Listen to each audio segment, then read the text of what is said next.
Hello lovely people, అస్సలు చేదు లేకుండా కాకరకాయ ఉల్లికారం ఎలా చేయాలో నేను ఇవాళ మీకు చూపిస్తాను.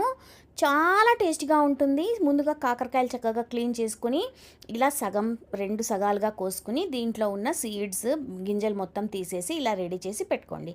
మిక్సీ జార్లో కొంచెం కొత్తిమీర, వేయించిన శనక్కాయ పప్పులు కొంచెం, ఉల్లిపాయలు, తెల్లగడ్డ, కొబ్బరి, జీలకర్ర, కొంచెం చింతపండు, ఉప్పు, కారం అన్నీ వేసి దీన్ని పేస్ట్ లాగా ఉల్లికారం రెడీ చేసేసుకోండి. ఇప్పుడు కడాయి వేడి చేసి 2 చెంచాలు నూనె పోసుకుని దాంట్లో మనం ముందుగా కట్ చేసి పెట్టుకున్న కాకరకాయ ముక్కలు, కొంచెం ఉప్పు, కొంచెం పసుపు వేసి వీటిని మూత పెట్టి బాగా మగ్గనివ్వండి.